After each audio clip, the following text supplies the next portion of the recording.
Welcome to, well, this. It's not going to be pretty. We're about to take a deep dive into the world's biggest criminal enterprises. We're talking truly massive operations making billions, nay, trillions of dollars, all while ruining lives and destabilizing countries. Buckle up, because this is going to be a bumpy ride. Today, we'll focus on how these illicit activities affect the United States and the world at large. Because, spoiler alert, these problems, they don't stop at some arbitrary border. They're interconnected, they're insidious, and frankly, they're enough to make you want to crawl into a hole and eat nothing but government-issued cheese for a month. But don't worry, I did that so you don't have to. Let's get into it, shall we? Let's talk drugs, shall we? And no, I don't mean your grandma's expired bottle of aspirin. I'm talking about the global drug trade, a behemoth of an industry that makes more money than some small countries.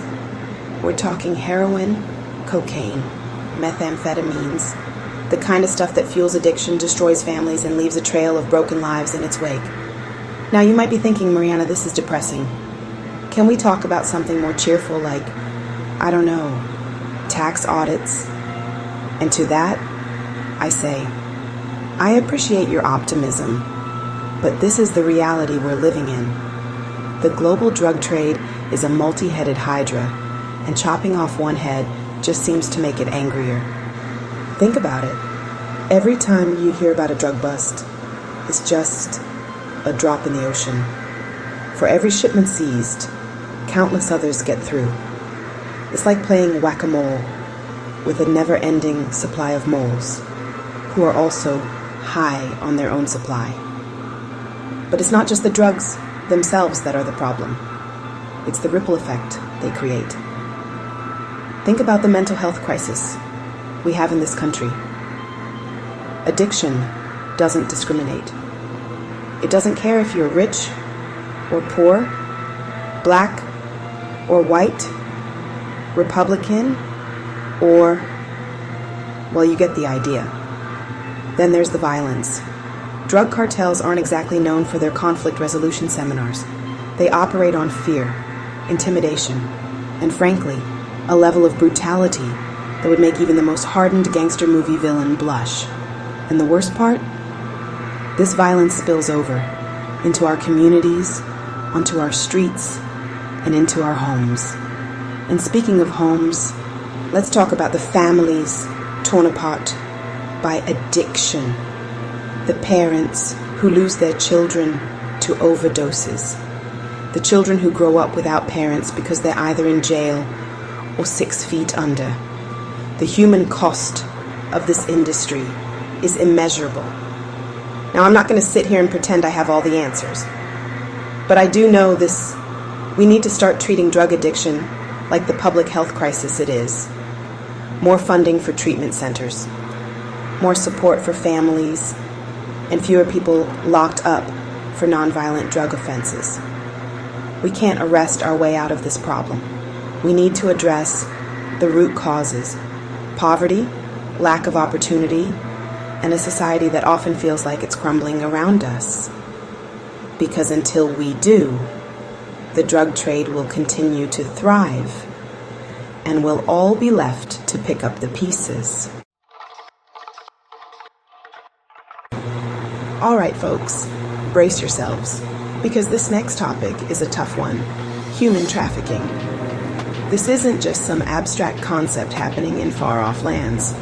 This is modern-day slavery, happening right here in the United States. Men, women, and children forced into labor, sex trafficking, and unimaginable exploitation. It's a hidden epidemic, often operating in the shadows. Think about the agricultural industry, where undocumented workers are forced to work for little or no pay, or the hospitality sector, where young women are lured with promises of a better life, only to find themselves trapped in a nightmare. And let's not forget about the online world. The internet has become a breeding ground for exploitation, with traffickers using social media platforms to groom and recruit victims. The mental health toll on these survivors is unimaginable. Post-traumatic stress disorder, anxiety, depression, and a deep-seated mistrust of others are just some of the scars left by this horrific crime. Many survivors struggle to reintegrate into society, haunted by their experiences and facing a system that often fails to provide adequate support. And speaking of the system, let's talk about the justice system's role in all of this. Too often, survivors are treated as criminals, arrested for crimes they were forced to commit while under the control of their traffickers. The system is often ill-equipped to identify and assist victims, and perpetrators often escape justice due to a lack of evidence, intimidation of witnesses, and a web of corruption that can reach the highest levels of power. Insanity cases related to human trafficking are particularly heartbreaking.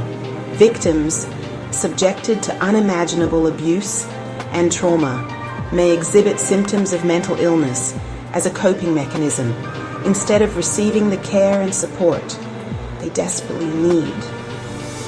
They are often shuffled through the criminal justice system, labeled as crazy and forgotten. The corruption within the system itself is a significant obstacle to combating human trafficking.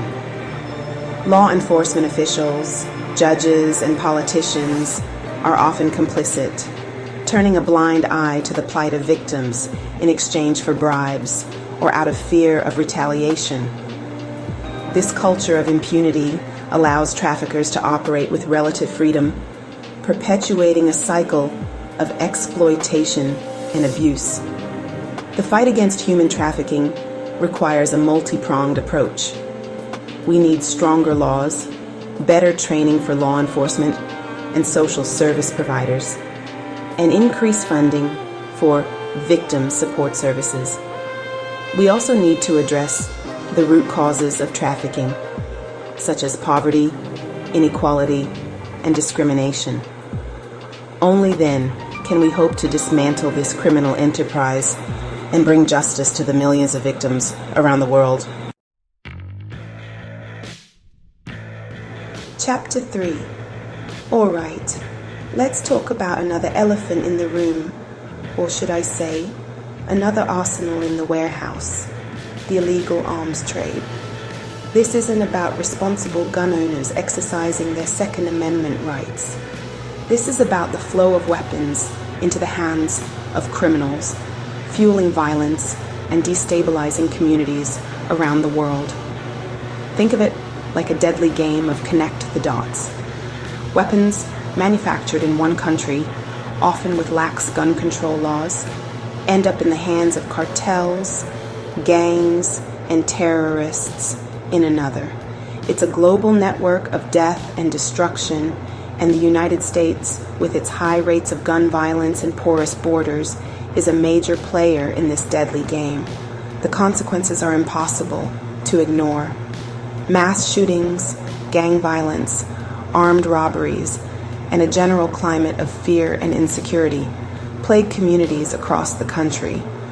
The sheer volume of illegal firearms on the streets makes it incredibly difficult for law enforcement to maintain order, and the cycle of violence seems to have no end in sight. But the impact of the illegal arms trade goes far beyond the immediate violence. It undermines the rule of law, destabilizes governments, and fuels conflicts in already volatile regions.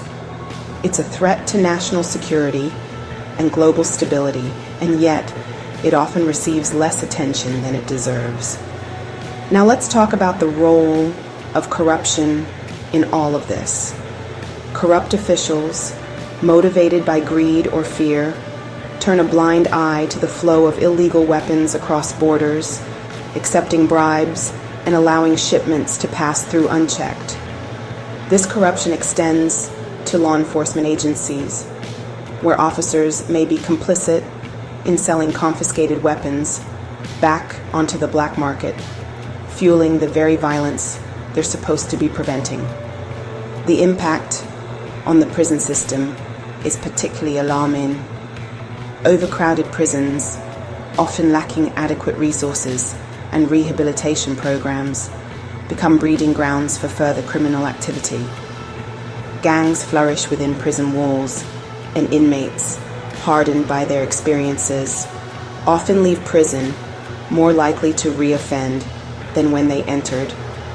The illegal arms trade is a complex issue with no easy solutions, but we can't afford to ignore it. We need stricter gun control measures, both domestically and internationally. We need to address the root causes of violence, such as poverty, inequality, and lack of opportunity, and we need to hold corrupt officials accountable for their role in perpetuating this deadly trade. The fight against the illegal arms trade is not just about reducing violence. It's about protecting human rights, upholding the rule of law, and creating a safer, more just world for all. It's a fight we can't afford to lose. So, there you have it, a glimpse into the dark underbelly of the world we live in. I know it's a lot to digest, and frankly, I need a stiff drink after all that. Thank you for watching. If you found this video informative, please like, share, and subscribe for more content. Because believe me, there's plenty more where that came from. And by that I mean depressing realities about the world. Stay informed and stay safe, and maybe invest in some good home security.